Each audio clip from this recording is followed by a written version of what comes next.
Bonjour à tous, je suis Christine Paillard, documentaliste et lexicographe à l'IFSI de Nanterre et je vais vous montrer avec ce petit tutoriel comment générer une bibliographie automatique avec le logiciel de traitement de texte de la suite Microsoft Word.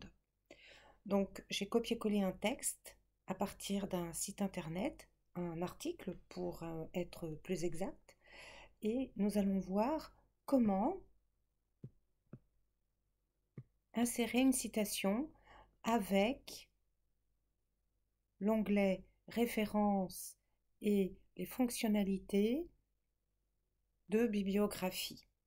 Alors, je fais un rappel que la note de bas de page n'est pas le lieu où l'on fait des références bibliographiques. Si je fais insérer une note de bas de page, c'est pour développer un sigle, apporter une information complémentaire textuelle. Là, il s'agit bien de créer une bibliographie automatique. Donc, néanmoins, je vais rester là quelques secondes sur l'onglet Accueil afin de mettre mon texte en italique. Il s'agit également de le mettre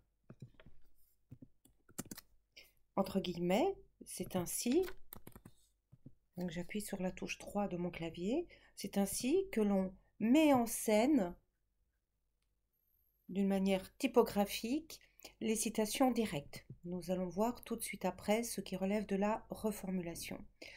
Pour le moment, je pourrais débuter ma phrase en disant d'après, selon l'article, par exemple, je pourrais, et puis mettre ma citation ici. Mais là, je ne choisis de faire autrement. Je vais aller à la fin de la citation pour aller donc dans l'onglet références et aller ici et insérer une citation. Mais avant d'insérer une citation, je dois bien paramétrer mon style. On peut demander la norme APA, qui est très utilisée en sciences humaines, en psychologie. Moi, je fais le choix de prendre ISO 690, premier élément et date, pour insérer une information dans le corps du texte et pour avoir une bibliographie ensuite classée par ordre alphabétique. Donc ça, c'est très important et ça, vous pouvez le modifier à partir du moment où vous savez quelle est la norme qu'on attend dans vos travaux universitaires. Donc j'ai bien sélectionné mon ISO 690. Donc là, je vais insérer une citation. Alors, bien évidemment, je l'ai préparée. Mais quand je fais insérer une citation, j'ai une petite fenêtre qui s'ouvre et je rentre les champs. Donc là, ce n'est pas un article dans un périodique, c'est-à-dire une revue universitaire. C'est un document qui vient d'un site web. J'aurais pu mettre aussi journal, mais quand même, là, ça vient de cadredesante.com.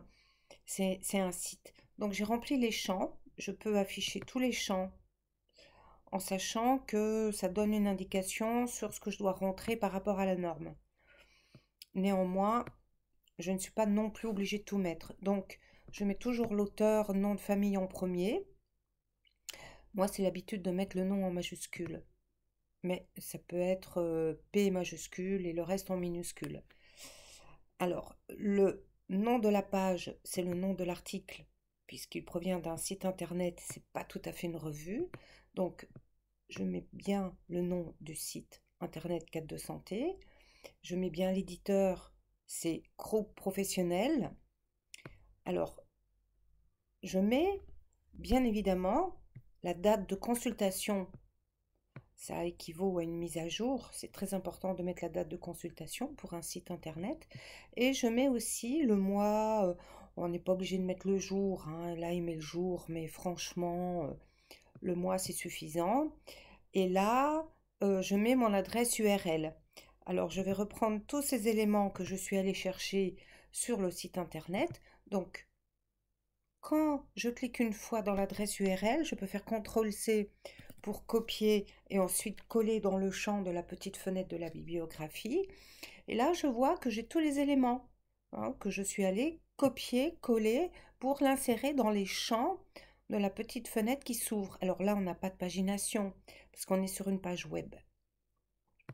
Donc ces éléments-là, je les ai copiés-collés ici.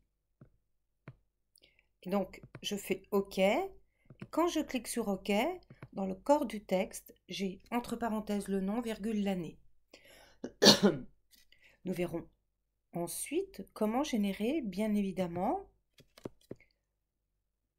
une bibliographie. N'oubliez pas que si vous reformulez d'après un article, un livre, une œuvre, il faut l'indiquer pour reprendre les idées principales de tel auteur, pour paraphraser, pour synthétiser, pour résumer, pour comparer, pour reformuler. Je ne mets pas de parenthèses ni de guillemets, mais j'indique quand même que je reformule. Et là, bien évidemment, je pointe ici le curseur de manière à insérer une nouvelle citation. Et là,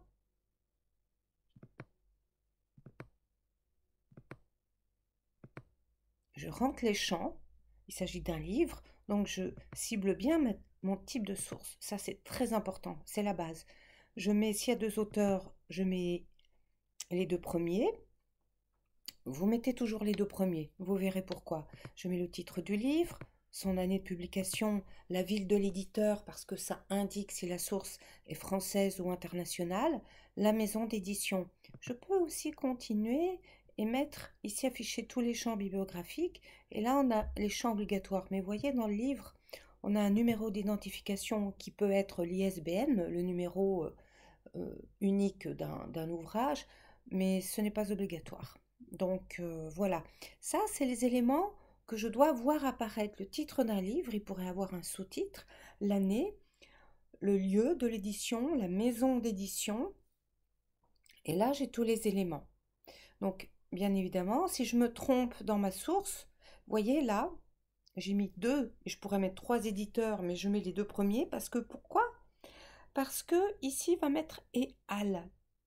Ça, c'est une tradition éditoriale et Ali, ça veut dire qu'il y a plusieurs auteurs à la suite. Et donc là, très naturellement, il va le faire. Si je me trompe, je clique sur le petit menu, là déroulant la petite flèche, et je vais modifier la source et je peux rajouter un élément.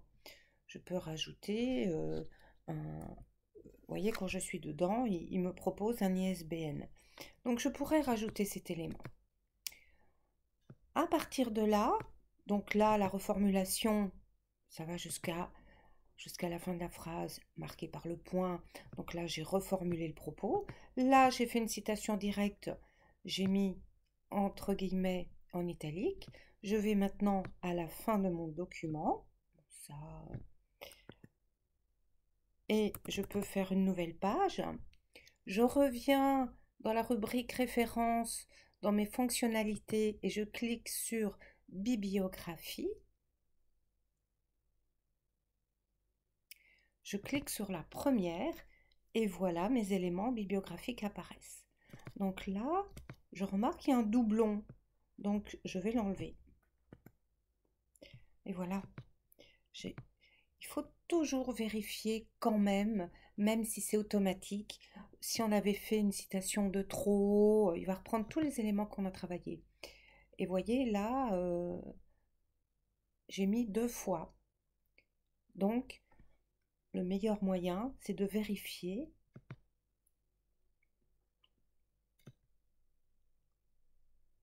qu'on supprime ce qui ne va pas. On fait attention, on se relie. Maintenant, si je reprends une nouvelle citation, alors là, je vais ajouter une nouvelle source. Donc là, je vais dire que c'est un article dans un périodique. Ça peut être...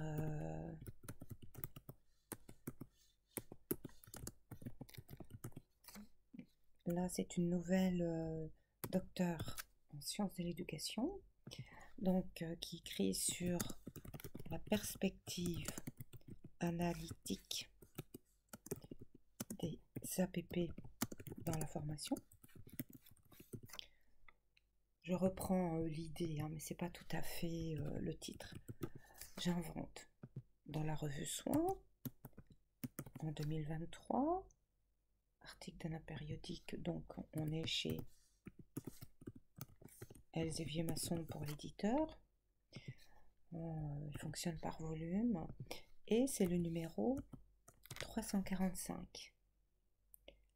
Alors là, j'affiche tous les champs bibliographiques obligatoires parce que là, il manque quand même les pages. Alors, il manque les pages et pour citer un article de périodique, eh bien, il faut faire quand même avec les pages. Donc, voilà, les pages. Donc, c'est les pages 14 à 34. Donc, je lui dis OK. Donc, j'arrive là, je fais mettre à jour la bibliographie. Donc, j'ai toujours mon élément que je supprime.